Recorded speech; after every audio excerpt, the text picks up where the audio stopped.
Gardner Minshew and Minshew Mania swept through Duval after Nick Foles went down early in Week 1 of the 2019 season. His penchant for late-game heroics led them to a 6-7 record with him as the starter and gave Jacksonville hope for the future. His 3,271 yards, 21 touchdowns, and only 6 interceptions gave the Jaguars offense a spark it's been missing for years. His ability to move in the pocket, extend plays, and create something out of nothing single-handedly kept the Jaguars in games last year. He became a cultural icon, rallied his teammates around him, and gave the front office confidence to ship out Nick Foles to the Bears and wait to draft a quarterback until the 6th round in the 2020 NFL Draft. While the flashes Gardner Minshew showed were certainly enticing, he also had a number of moments where he looked exactly like a 6th-round rookie quarterback. While he has enough arm strength to be successful, he still has some mechanical issues with his footwork, he struggles with anticipation throws, and with these inconsistent feet and hips, he really struggles with ball placement and power. There's no denying Minshew's ability to create. Despite a tendency to bail from clean pockets at times, he is absolutely transcendent at manipulating the pocket. He can find areas to escape from, keep his eyes downfield, and deliver accurate balls. He has surprising lower body strength and is able to evade tackles, and then he has the arm talent to make accurate throws even when there's pressure in his face or at his feet. To have success in the NFL though, he has to be consistent. He varied wildly from play to play in his base, his footwork, hip rotation, and follow through. One play he's hopping around, double clutching, falling away, or throwing blindly, and then the very next he can throw in rhythm with all his cleats in the ground and deliver a perfect ball. The frustrating thing is that he can absolutely tie everything together since you see him do it multiple times in a game. Here's an example where he can stand strong in a collapsing pocket, keep all his cleats in the ground, get full hip rotation, and throw a perfect ball to the back of the end zone for a touchdown.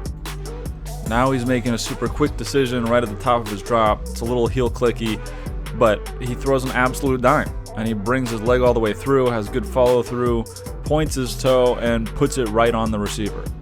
He shows that he's absolutely capable and can read the leverage of defenders quickly, take good drops, keep that solid base, and deliver nice balls like he does here on a perfect back shoulder.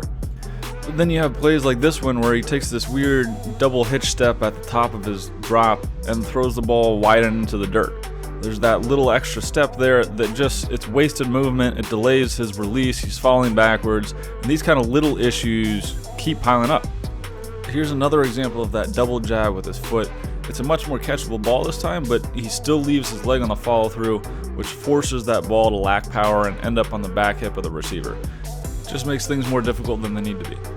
There's no way to know what they're telling him in the quarterback room, but he routinely does these skip drops, which cause him to be off balance on the throw and lead to inaccuracy and a lack of power.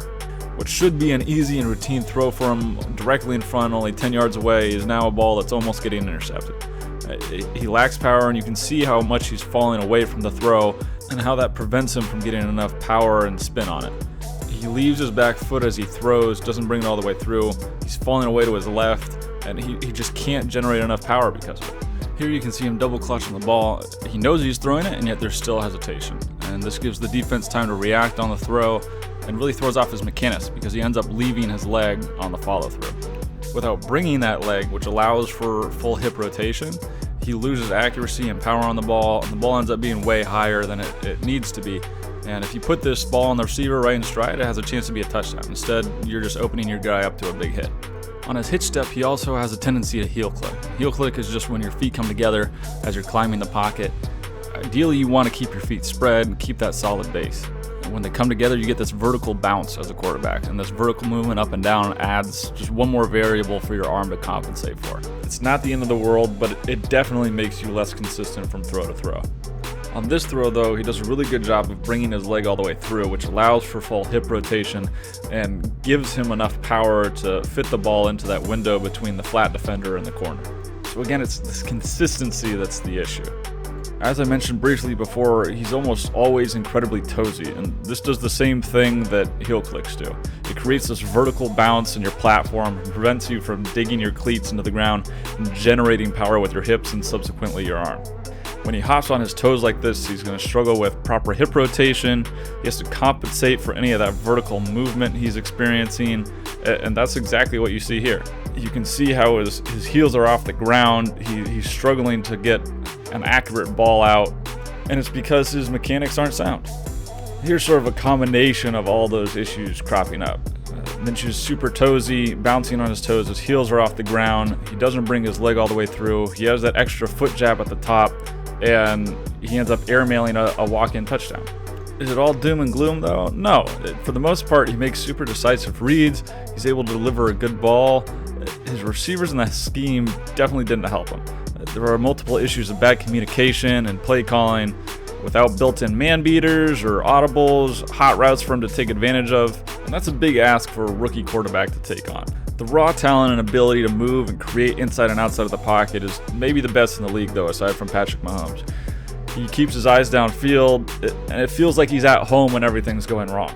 If Minshew can polish up some of the mechanical issues, there's no doubt that he gives juice to that locker room in Jacksonville. The team believes in him, and with a new weapon in Laviska Shenault to pair with DJ Chark, the issues of miscommunication, drops, and lack of ability to defeat man coverage may disappear. Once the game slows down and things start to click for Minshew, he can absolutely be a franchise quarterback. After all, he is a 6th-round rookie quarterback who was never expected to start 13 games this year. He's a gunslinger, cultural icon in Jacksonville, and he's given new life to that Jaguars offense.